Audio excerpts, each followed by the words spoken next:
Enfim, problemas básicos eles existem, e nós temos que ir atrás de soluções. Eu ia perguntar aqui ao Rômulo, porque o César tocou em alguns tópicos, como por exemplo é o caso da digitalização dos dados, a telemedicina, e eu creio que o Rômulo, como profissional de tecnologias de informação por mais de 23 anos, 25 anos, não é? ah, Resolveu abraçar a medicina através do que sabe fazer, da tecnologia. Pode falar um pouco conosco quais são os desafios que encontra, como é que é a aceitação das pessoas, do governo, das empresas e dos profissionais de saúde para esse tipo de tecnologia? Primeiro queria agradecer o convite, Sásia, por estar aqui neste painel tão rico. Portanto, eu ouvi a intervenção da doutora Elisa e do César. Portanto, eu vou pegar em cada das intervenções, em cada um dos pontos e tentar desenvolver em comparação com o que eu fiz, portanto, com o meu trabalho. Bom, pegando aqui na doutora Elisa, portanto, a doutora Elisa explicou muito bem a evolução dos países, portanto, como Cabo Verde, Angola, os países que vieram de colonização portuguesa. E ela disse muito bem do nosso sistema, todo o nosso sistema dos países que vieram, portanto, ancorados nessa colonização, possuem uma evolução quase idêntica. Portanto, a evolução tem sido até um certo nível, depois tem estagnado, e eu penso que isso também é porque nós estamos sempre ainda ancorados. Portanto, nós conseguimos a independência de Cabo Verde e Portugal, mas eu penso que ainda estamos ancorados a Portugal. Portanto, por que é que eu digo isso? Porque eu penso que o sistema de saúde, tanto de Cabo Verde, Angola, Moçambique, há uma interação muito forte com o sistema de saúde português. Aliás, os nossos quadros, a maior parte dos quadros africanos, vão estudar praticamente nas universidades portuguesas e trazem consigo esse know-how, e muitos deles às vezes nem chegam a voltar, ficam no país colonizador. E, de vez em quando, vão prestar serviços. Isso é o sistema que nós temos. Portanto, nós temos um sistema em que, localmente, nos países como Angola, Moçambique, Cabo Verde, não temos médicos especialistas. E o que é que acontece? As pessoas são obrigadas a viajar. Portanto, quando têm um problema de saúde, são evacuados. E, em termos de Cabo Verde, nosso sistema, portanto, existe uma comparticipação do Estado, em que o Estado comparticipa a evacuação desse doente. Portanto, o doente terá que se deslocar a Portugal para ser tratado. Bom, pegando nessa pequena parte dessa situação, foi a primeira dor que eu tentei resolver com o meu software, foi essa questão da evacuação dos doentes. Portanto, e pegando aqui noutra parte, portanto, eu vou fazer já a ligação com o César, pegando noutra parte de inteligência artificial, eu também vi que, conforme eu estou plenamente de acordo, a inteligência artificial só vem ser integrada após o momento do machine learning. Portanto, primeiro nós temos que ter dados, temos que alimentar as nossas bases de dados e depois incorporar-se em inteligência artificial, e aí conseguiremos grandes ganhos em pouco espaço de tempo. Mas os nossos sistemas não têm nada integrado. Os sistemas de saúde de Cabo Verde, eu penso que também que estou mais ligado a Cabo Verde, de Angola, conforme, e também já agora estou a ver do Brasil e também de Portugal, neste momento já estão a fazer uma integração, portanto, mas é tudo desintegrado. As pessoas não têm os seus dados num repositório. Eu, por exemplo, eu vou a uma consulta a uma clínica. A clínica tem lá os meus dados. Vou depois ao hospital. O hospital tem lá os meus dados, outros dados. Depois vou viajar, portanto, chego num outro país, estou doente, uma consulta, esse hospital fica também com os meus dados. E assim vou ganhando durante o percurso com os meus dados dispersos. Portanto, eu vou perdendo o meu histórico. E, a certo momento, eu tenho um problema de saúde e depois perguntam-me qual é o meu historial.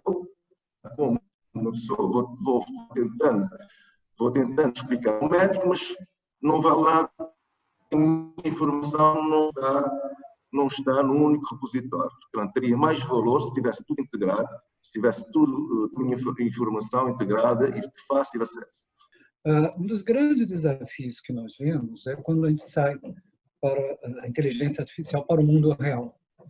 Então, nós estamos implementando aqui no Brasil, uma das startups é todo um processo de apoio ao paciente, ao médico no processo diagnóstico, muito parecido com o que existe na Inglaterra. A Babylon Health está na Inglaterra. O grande desafio que nós temos é que ainda, pela escassez de dados e o processo de aprendizado, a taxa de acerto ainda é muito baixa. Então, no ambiente controlado, eu consigo ter um acerto no diagnóstico em torno de 70%, 80%. Se eu entrar no mundo real, isso vai para 30%, 40%. Eu imagino que em Ruanda deve estar nesse nível de 30%, 40% também, porque no Reino Unido está 30%, 40%, você tem mais informações. Então, uma coisa é o projeto, ele tem que ser feito, e o outro lado é a real eficácia hoje.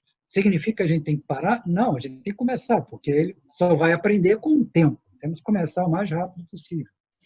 Mas ainda é muito cedo para um sistema de inteligência artificial substituir o médico, e nem vai substituir o médico. A inteligência artificial, ela tem uma característica, a inteligência artificial ela não é inteligente. A inteligência artificial, ela simplesmente aprende, vamos colocar esse aprende entre aspas, a identificar determinada situação baseado nos dados de treinamento que ela recebeu. Então, por exemplo, na análise de tratamento de imagens, o sistema consegue hoje ter um acerto, índice de acerto maior que um radiologista, que foi treinado com milhões e milhões de imagens. Ótimo. Então, significa que eu não preciso de um médico radiologista? Não, não é isso. Significa que o médico radiologista provavelmente terá um papel diferente. Ficar analisando imagens, a máquina faz melhor. É como um pombo ter uma acuidade visual melhor que nós, seres humanos. A ave tem uma acuidade visual melhor. Mas o radiologista, em vez de ficar numa sala escura, ele pode e deve trabalhar com a equipe médica como um todo, por exemplo, se a identificação de um câncer de mama, em como lidar com isso com o paciente. A máquina reconhece que ali tem um câncer de mama, mas ela não tem a mínima noção do que é um câncer. Nós, seres humanos, sabemos. Nós temos empatia, nós temos condições de entender e compreender o drama que isso é na vida daquela pessoa e da família daquela pessoa. A máquina não. Então, não consigo, pelo menos no horizonte previsível, ver a máquina substituindo o médico, em absoluto. Mas eu vejo, sim, a inteligência artificial e os algoritmos, que são modelos matemáticos, complementando o trabalho do médico. Essa é uma coisa extremamente importante. Mas, novamente, eu preciso treinar os algoritmos. Se eu não treinar os algoritmos, eles são inócuos. O algoritmo é um modelo matemático, que é o motor. Se eu não tiver combustível, o motor vai engasgar, vai tropeçar e não vai realmente fazer nada. Então, a inteligência artificial ela não é mágica. A inteligência artificial é um conjunto de modelos matemáticos que, trabalhando com determinado conjunto de dados, me dá uma resposta que pode ser uma previsibilidade de alguma coisa.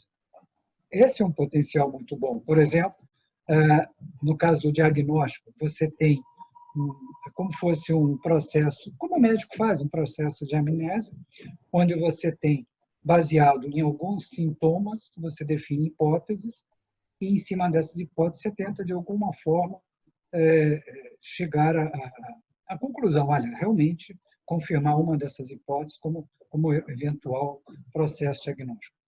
Mas o grande problema que você tem quando você deixa isso sozinho são questões de falso positivo e falso negativo. Esses dois lados têm um impacto muito grande na vida das pessoas. Então, nós entendemos, pelo menos no horizonte previsível, que a aplicação da inteligência artificial na medicina tem um papel fundamental, mas de auxiliar e complementar o médico. Obrigada, obrigada. E eu sou de acordo com quase tudo que o César disse. Mas é assim, tudo que é novo também traz dúvidas, traz questões, traz uma série de situações, até nós percebermos realmente o que é isso, precisamos realmente, se não precisamos. Mas nós, acredito que não somos só nós os africanos, há muita demanda de pacientes e realmente se houver esses instrumentos artificiais para complementarem o trabalho do médico, é bom porque, por exemplo, hoje trabalhamos com a telemedicina em algumas cirurgias cardíacas e na sua maior parte utilizamos para discussões entre nós médicos, de diagnósticos, de medicação para determinado paciente com determinada patologia, mas se nós tivermos esses instrumentos auxiliadores para os diagnósticos, para, distribuição, por exemplo, de medicamentos, distribuição de alimentação, facilitaria bastante ou facilita bastante o ser humano.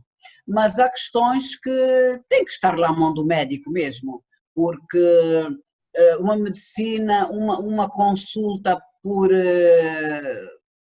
pela máquina fica um bocado estranha, Nós somos humanos e gostamos de sentir, por exemplo, a escutação, a palpação. Então fica assim um bocado estranho quando é uma máquina que resolve tudo, e bem dizia o César, eu tenho um câncer e eu não quero que a máquina me diga tens um câncer, ou que venha lá escrito, eu estou à frente da máquina e está escrito, tu tens um câncer, porque é diferente com o ser humano. Eu como médica vou ter mecanismos para poder passar a mensagem ao paciente, ao passo que a máquina não estará treinada para, posso assim dizer carinhosamente, passar a mensagem, tranquilizar o paciente, pois nós, como humanos, temos mecanismos, e qualquer médico tem sempre um pouco de psicologia para poder preparar o paciente, e quanto mais chama também o psicólogo, faz um grupo multidisciplinar para podermos passar a mensagem ao paciente, coisa que a máquina não vai fazer. Então, sim, novas tecnologias, sim senhora, estamos para isso, porque estamos todos os dias a aprender e a inovar e queremos sim que haja novas tecnologias. Como já foi dito, é uma questão de tempo e paulatinamente sim, caminhamos para lá, é tudo uma questão de existência, adaptação, percepção das realidades, melhorar os nossos sistemas, a nossa coleta de dados, porque sem os dados não se consegue fazer praticamente quase nada. Sem informação, sem transferência de know-how e dificilmente nós poderíamos implementar ou utilizar a inteligência artificial na medicina.